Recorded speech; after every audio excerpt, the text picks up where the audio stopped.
Good morning, मैं लोकेश चौधरी आप सबका श्री श्याम एजुकेशन ग्रुप की ऑनलाइन क्लासेज में हार्दिक अभिनंदन है, हार्दिक स्वागत है। बीएससी पार्ट फर्स्ट ईयर में हमने लास्ट वीडियो में नई यूनिट जो थर्ड यूनिट है एस ब्लॉक एलिमेंट्स वो स्टार्ट की थी और हमने उसके अंदर जो के पास में एस ब्लॉक एलिमेंट्स के जनरल फैक्टर थे, सामान्य गुणधर्म थे, उनका इलेक्ट्रॉनिक विन्यास और उनका जो परमाणुवीय आकार है उसका अध्ययन किया था।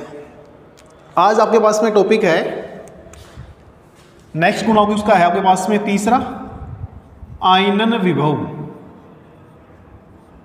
आयनन विभव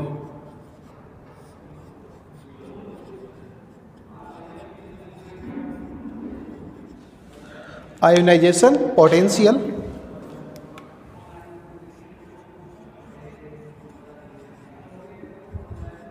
आयनन विभव, इसको हम आयनन ऊर्जा भी कहते हैं, ठीक है।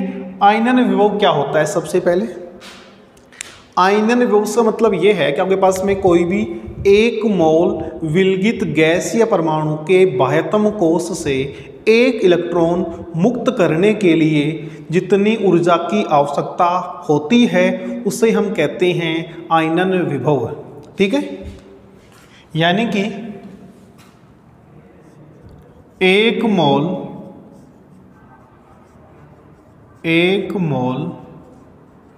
विलगित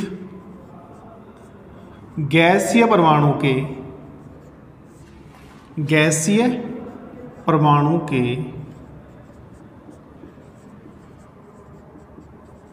बाह्यतम कोश से, जिसको हम संयोजी कोश भी कह सकते हैं, बाह्यतम कोश या संयोजी कोश, बाह्यतम कोश से एक इलेक्ट्रॉन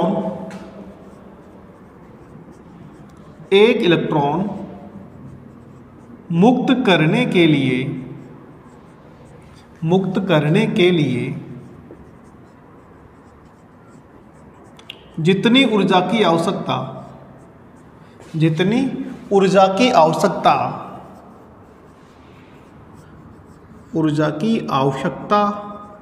होती है, जितनी ऊर्जा की आवश्यकता होती है उसे आयनन विभव कहते हैं। आयनन विभव कहते हैं। आयनन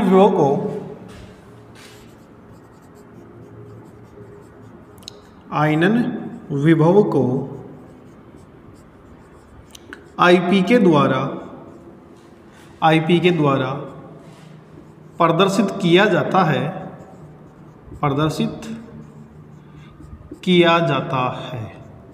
सबसे पहले हमारे पास में जो आयनन विभव है उसकी डेफिनेशन है कि आपके पास में जैसे आपके पास में सोडियम परमाणु है, इसका आपके पास में बाह्यतम इलेक्ट्रॉनिक विन्यास 281 होता है। इसके संयोजी कोश में आपके पास में एक इलेक्ट्रॉन है। यहाँ से एक इलेक्ट्रॉन मुक्त करने के लिए जितनी ऊर्जा की आवश्यकता होती है उसे हम कहते हैं आयनन विभव, ठीक है। यानी कि एक इलेक्ट्रॉन निकालने के लिए जितनी ऊर्जा की आवश्यकता होती है उसे कहते हैं आयनन विभव। साथ में आपके पास में क्या है, आयनन विभव को हम आईपी के द्वारा रिप्रेजेंट किया जाता है। आपके पास में सोडियम परमाणु है, सोडियम परमाणु के एक मोल विलगित गैसीय परमाणु के बाह्यतम कोश से एक इलेक्ट्रॉन निकालने के लिए जितनी ऊर्जा चाहिए उसे हम कहते हैं आयनन विभव, ठीक है। इसी के साथ में देखो, अब बात करते हैं एस ब्लॉक एलिमेंट चल रहा है तो बात करें क्षार धातुओं की।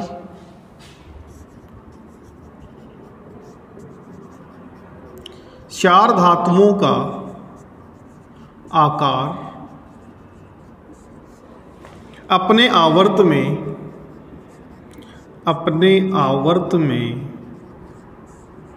सर्वाधिक होता है सर्वाधिक होता है। आकार बड़ा होने के कारण, आकार बड़ा होने के कारण,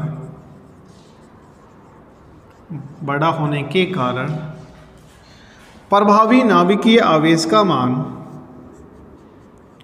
प्रभावी नाभिकीय आवेश का मान कम होने के कारण, प्रभावी नाभिकीय आवेश का मान कम होने के कारण, कम होने के कारण इनका आयनन विभव, इनका आयनन विभव अपने आवर्त में, अपने आवर्त में सबसे कम होता है। आकार बड़ा होता है, ठीक है। आकार बड़ा होने के कारण जेड इफेक्ट, प्रभावी नाभिकीय आवेश का मान क्या होता है, कम होता है। तो वहाँ पे इलेक्ट्रॉन निकालने के लिए कम ऊर्जा की आवश्यकता होती है, ठीक है। जो आपके पास में एनर्जी है वो हमें कम चाहिएगी, एनर्जी कम चाहिएगी तो आपके पास में क्या होगा, जो आयनन विभव है वो भी क्या होगा, कम होगा।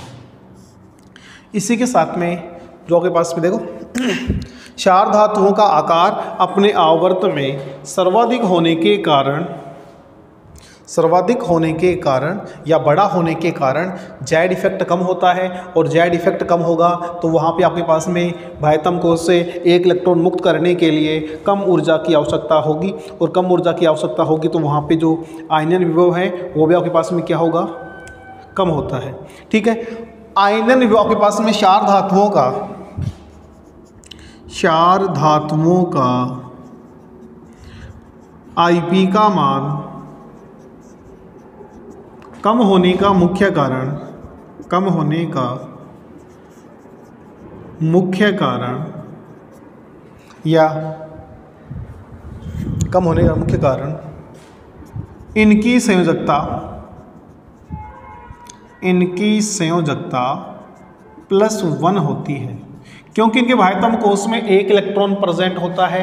उस एक इलेक्ट्रॉन के निकलने के पश्चात जो कोश है, बाह्यतम कोश है, वो भी वहाँ से हट जाता है, जिसके कारण आपके पास में ये जो क्षार धातु हैं एक इलेक्ट्रॉन त्यागने के पश्चात नोबल गैस के समान अपना इलेक्ट्रॉनिक विन्यास प्राप्त कर लेते हैं, जिसके कारण उनकी जो स्टेबिलिटी है वो बढ़ जाती है। इसलिए आपके पास में यहाँ से एक इलेक्ट्रॉन निकालना क्या होता है, आसान होता है, ठीक है। इसी के साथ में देखते हैं कि आपके पास में क्षार धातु हैं, उनका जो आयनन विभव है, प्रथम आयनन विभव क्या होता है, द्वितीय जो आयनन विभव है उसमें कितना डिफरेंट होता है, क्यों होता है, वो देखते हैं। इसको आप नोट करो।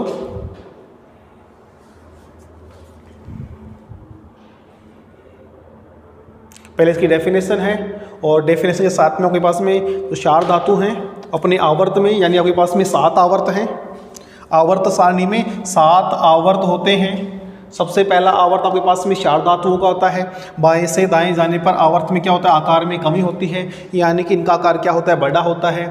आकार बड़ा होने के कारण अपने आवर्त में यहाँ से इलेक्ट्रॉन निकालने के लिए कम ऊर्जा की आवश्यकता होती है। दूसरा कारण ये है कि इनके बाह्यतम कोश में एक इलेक्ट्रॉन प्रेजेंट होता है।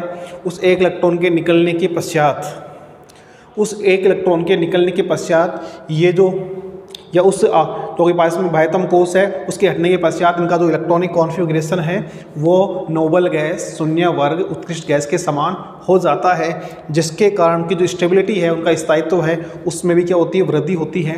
यानी कि हम कह सकते हैं कि आपके पास में Na और Na+ आयन में Na+ आयन आपके पास में क्या होगा, अधिक स्टेबल होगा, क्योंकि इसका बाह्यतम इलेक्ट्रॉन विन्यास 2 आपके पास में 2 8 होता है, यहाँ पे 2 8 1 होता है, ठीक है। आगे देखो,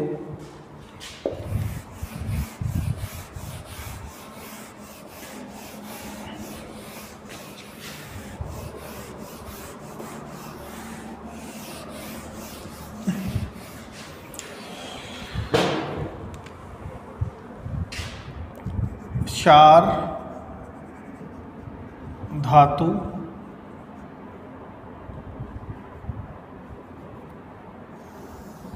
और प्रथम आयनन विभव, प्रथम आयनन विभव किलो जूल प्रति मोल, यानी इसको अपन कह सकते हैं IP1 द्वितीय आयनन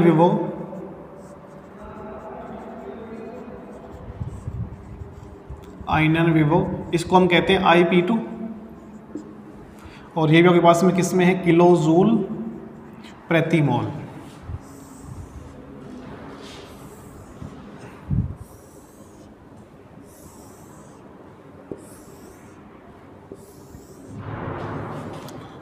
लीना की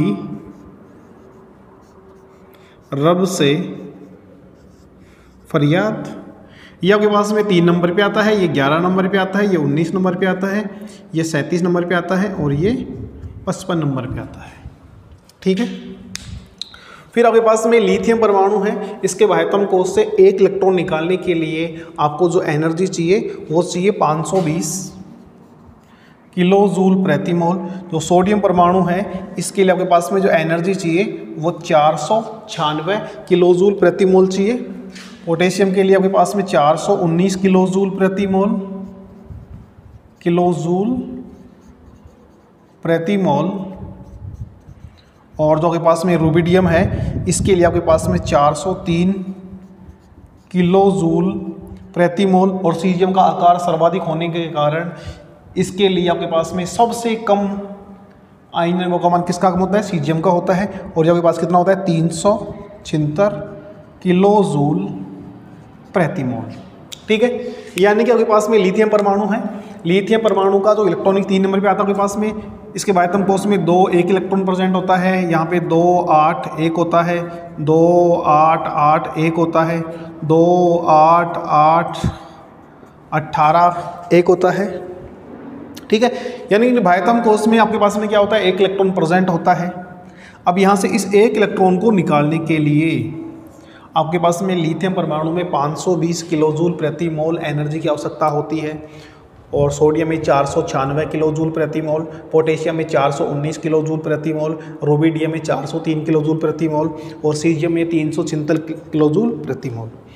अब साथ में आपके पास में है कि लिथियम परमाणु के बाह्यतम कोश में आपके पास में वहाँ से आपके पास में एक और इलेक्ट्रॉन पड़ेगा, वहाँ से निकालना हो तो वहाँ पे आपके पास में आकार छोटा होता है, इसलिए आपके पास में यहाँ पे जो एनर्जी होगी वो 7898 किलो जूल या 7298 किलो जूल, 7298 किलो जूल प्रति मोल, और 4662 किलो जूल प्रति मोल, और 3051 किलो जूल प्रति मोल, और रुबिडियम के लिए 2630 किलो जूल प्रति मोल, और यहाँ के पास में जो सीजियम है उसके लिए 2230 किलो जूल प्रति मोल।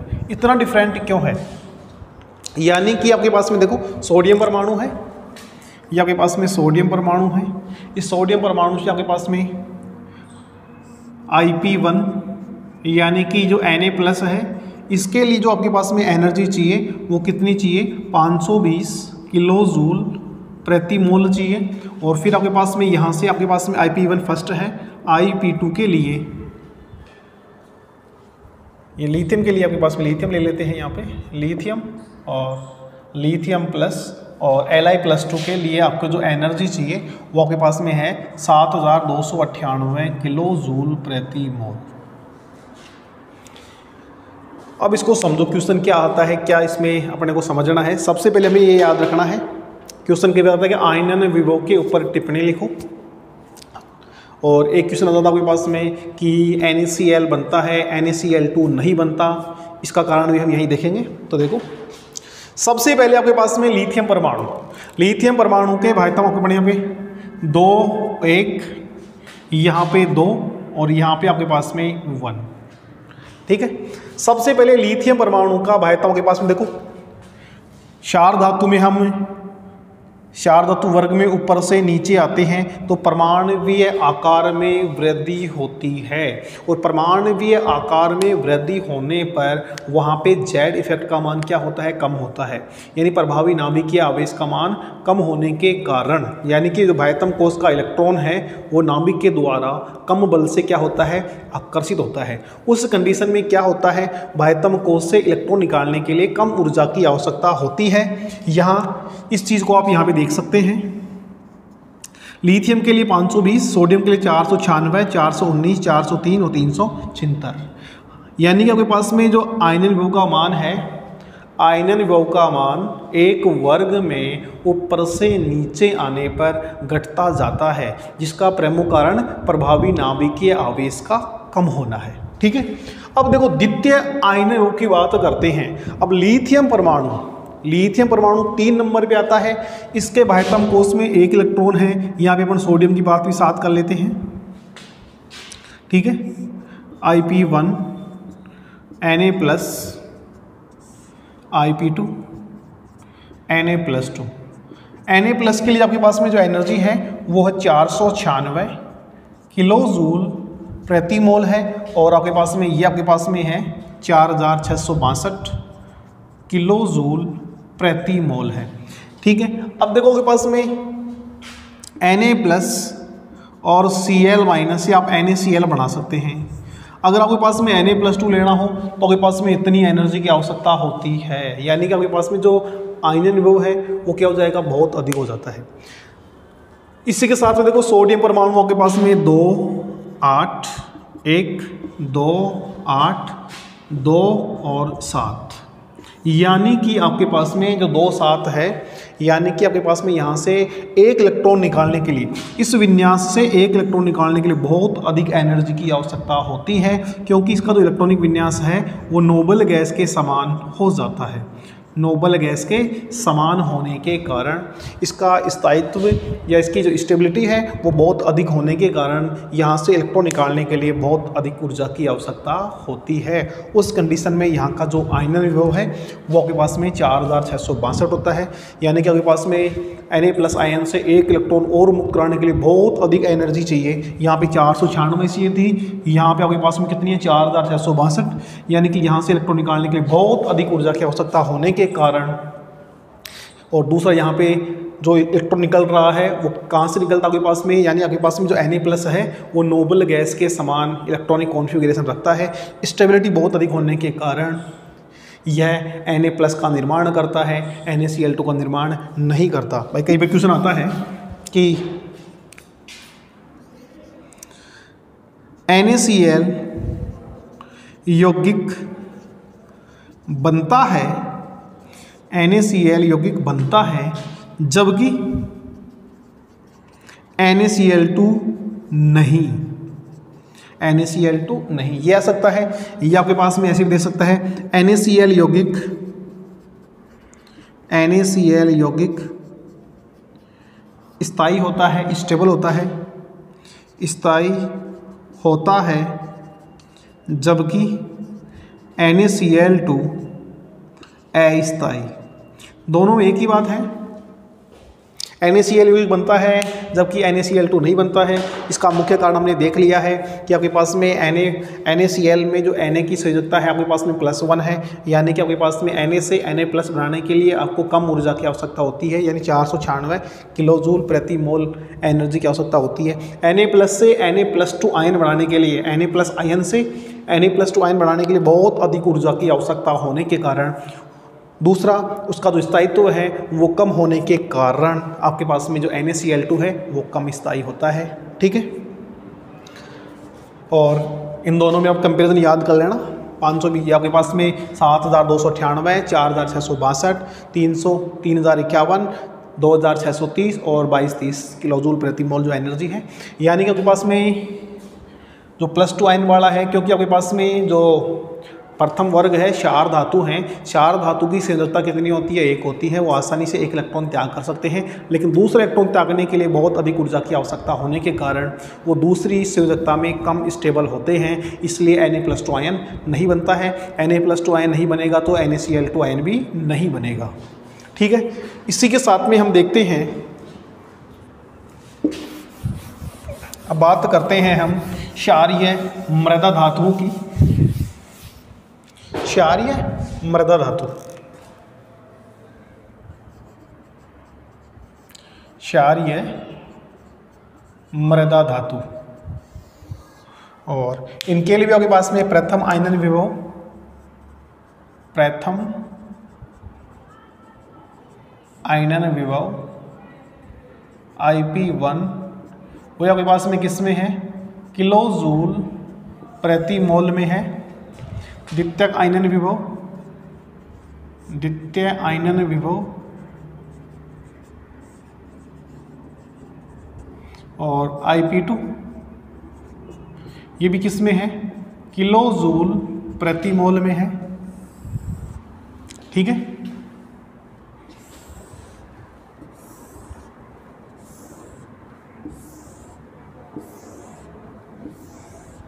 बेटा मांगे कार स्कूटर, बाप रोई। ठीक है, ये आपके पास में आता है 2 नंबर पे, वो 4 नंबर पे, ये आता है आपके पास में 12वें नंबर पे, ये आपके पास में आता है 20 नंबर पे, ये आपके पास में आता है 38 नंबर पे, और जो बेरियम है वो आता है आपके पास में 56 नंबर पे, और ये आता है आपके पास में 88 नंबर पे। ठीक है, और जो आपके पास में बेरिलियम है इसका जो प्रथम आयनन विभव है वो होता है 899 किलो जूल प्रति मोल, यानी कि Be+ आयन बनाने के लिए तो आपके पास में एनर्जी है वो कितनी होती है, 899 होती है। फिर आपके पास में 737 किलो जूल प्रति मोल, फिर आपके पास में 590 किलो जूल प्रति मोल, यानी कि आपके पास में जो क्षारीय मृदा धातु वर्ग होता है उसकी सांद्रता 2 होती है, उनके पायतम कोश में 2 इलेक्ट्रॉन प्रेजेंट होते हैं, यानी कि वो 2 इलेक्ट्रॉन आसानी से त्याग सकता है। पहले इलेक्ट्रॉन त्यागने के लिए आपके पास में यह एनर्जी चाहिए, दूसरा इलेक्ट्रॉन है उसको त्यागने के लिए आपके पास में फिर एनर्जी आएगी। ठीक है, फिर आपके पास में स्ट्रांशियम है 549 किलो जूल प्रति मोल, 503 किलो जूल प्रति मोल, 509 किलो जूल प्रति मोल। ठीक है, ये इनका प्रथम आयनन विभव हो गया है। फिर आपके पास में द्वितीय आयनन विभव 1757 जो प्लासी का युद्ध हुआ था, किलो जूल प्रति मोल, 1450 किलो जूल प्रति मोल, और फिर आपके पास में 1146 किलो जूल प्रति मोल, 1064 किलो जूल प्रति मोल। फिर आपके पास में जो बेरियम है इसके लिए आपके पास में 965 किलो जूल, 965 किलो जूल प्रति मोल और 979 किलो जूल प्रति मोल। ये आपके पास में क्षारीय मृदा धातु आयन के लिए प्रथम और द्वितीय आयनन विभव है। ठीक है, जैसे अपन मैग्नीशियम की बात करें Mg282, यहाँ से हम 1 इलेक्ट्रॉन निकालें, Mg+ 1 इलेक्ट्रॉन 281, ये आपके पास में IP1 है, ये आपके पास में IP2 है और Mg+2, और फिर आपके पास में 1 इलेक्ट्रॉन 28।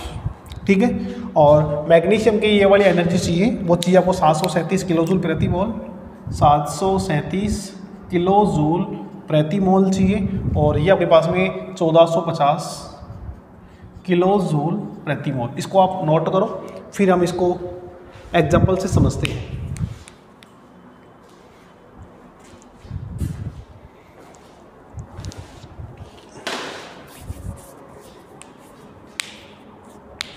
क्षारीय मृदा धातुओं में देखो, अब आपके पास में क्वेश्चन बनता है कि आपके पास में MgCl की तुलना में MgCl2 अधिक स्टेबल होता है, MgCl की तुलना में, क्योंकि Mg+ आयन बनेगा, Mg+ वाला है, इसमें आपके पास में 1 इलेक्ट्रॉन प्रेजेंट है, बायतम कोश में अनस्टेबल होगा। ठीक है, फिर आपके पास में इस इलेक्ट्रॉन को निकालते हैं तो 2-8, यानी कि नियोन नोबल गैस के समान इलेक्ट्रॉनिक कॉन्फ़िगरेशन ग्रहण कर लेता है, जिसके कारण इसकी जो स्टेबिलिटी है उसमें इंक्रीजिंग होती है, जो स्टेबिलिटी है उसमें वृद्धि होगी, तो ये आपके पास में जो MgCl2 कंपाउंड है वो बनेगा, स्टेबल होगा।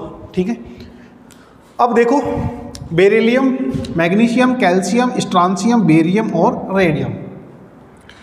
वही आपके पास में यहाँ से है कि एक वर्ग में ऊपर से नीचे आने पर, एक वर्ग में ऊपर से नीचे आने पर परमाणुवीय आकार में वृद्धि होने के कारण, परमाणुवीय आकार में वृद्धि होने के कारण जेड इफेक्ट के मान में क्या होती है, कमी होती है। प्रभावी नाभिकीय आवेश में कमी होती है, यानी आपके पास में नाभिक के द्वारा बाह्यतम कोश के इलेक्ट्रॉनों को अपनी ओर आकर्षित करने की क्षमता में या प्रवृत्ति में कमी होगी। उस कंडीशन में आपके पास में जेड इफेक्ट कम होगा, तो वहाँ पे आयनन विभव का मान क्या होगा, ज़्यादा होगा। ठीक है, यानी कि आपके पास में यहाँ पे आपके पास में 899, यानी जो आपके पास में बाह्यतम कोश से इलेक्ट्रॉन निकालने के लिए कम ऊर्जा की आवश्यकता होगी। आकार बड़ा होगा तो बाह्यतम कोश से इलेक्ट्रॉन निकालने के लिए कम ऊर्जा की आवश्यकता होगी। तो यहाँ आपके पास में क्या है, एक वर्ग में ऊपर से नीचे जाने पर, एक वर्ग में ऊपर से नीचे जाने पर आईपी का मान क्या होता है, घटता जाता है। आकार बढ़ेगा, यानी कि आपके पास में जो आयनन विभव है, आकार प्रोपोर्शनल 1/IP, आकार बढ़ेगा तो आपके पास में आईपी का मान क्या हो जाएगा, कम, और आपके पास में आकार घटेगा तो आईपी का मान क्या होगा, ज़्यादा होगा। यानी कि फिर आपके पास में देखो, अब इनके बाह्यतम कोश में आपके पास में क्या होते हैं, 2 8 2 2 8 8 2, यानी बाह्यतम कोश में 2 इलेक्ट्रॉन होते हैं, यानी कि क्षारीय मृदा धातु जो एलिमेंट्स हैं वो आपके पास में द्विसंयोजी होते हैं, यानी 2 इलेक्ट्रॉन आसानी से त्याग सकते हैं।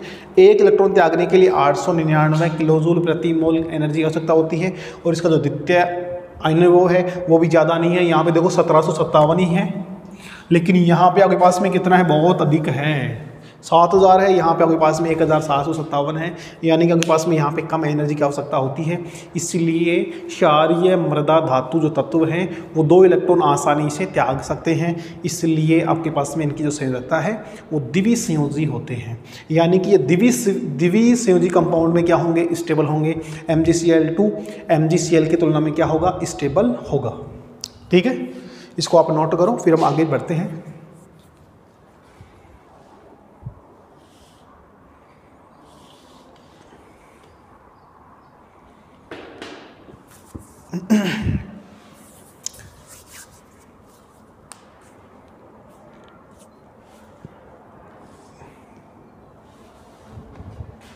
इसको मिटा देता हूं मैं।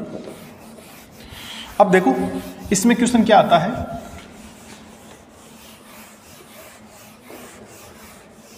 इनमें किसी से भी क्वेश्चन बना सकता है। जैसे आपके पास में यही दे दिया क्वेश्चन है, MgCl यौगिक की तुलना में, MgCl यौगिक की तुलना में, MgCl यौगिक की तुलना में MgCl2 यौगिक अधिक स्थायी होता है, अधिक स्थायी होता है। MgCl यौगिक की तुलना में MgCl2 कंपाउंड क्या होता है, अधिक स्टेबल होता है। इसका कारण वही है, आपके पास में देखो Mg एक इलेक्ट्रॉन त्यागेगा, Mg प्लस, यहाँ पे इलेक्ट्रॉन जो कॉन्फ़िगरेशन है वो 2 8 1 रहेगा, कम स्टेबल रहेगा। यहाँ पे पास में बाह्यतम कोश में एक इलेक्ट्रॉन कंप्लीट है, एक इलेक्ट्रॉन और त्यागने के बाद में आपके पास में क्या बना लेता है, Mg+2 बना लेता है, जो आपके पास में 2 8, यानी कि आपके पास में नोबल गैस के समान, नोबल गैस के समान, यानी +2 कंडीशन में आपके पास में नोबल गैस के समान आपके पास में क्या रखता है, ये इलेक्ट्रॉनिक कॉन्फ़िगरेशन रखता है। ठीक है, उस कंडीशन के पास में Mg+2 वाला जो आयन है वो Cl के साथ में रिएक्शन करके MgCl2 कंपाउंड बनाएगा, वो आपके पास में मोर स्टेबल होगा किसकी तुलना में, MgCl की तुलना में, या आपके पास में MgCl बनाएगा। ठीक है, तो आपके पास में जो Mg+2 आयन वाला कंपाउंड है, यानी MgCl2 कंपाउंड है, वो MgCl से क्या होगा, स्टेबल होगा। यानी कि आपके पास में ये द्विसंयोजी कंपाउंड में स्टेबल होंगे, क्षारीय मृदा धातु, और जो आपके पास में क्षार धातु हैं वो एक संयोजी कंपाउंड में क्या होते हैं, अधिक स्टेबल होते हैं। ये आपके पास में था आयनन विभव।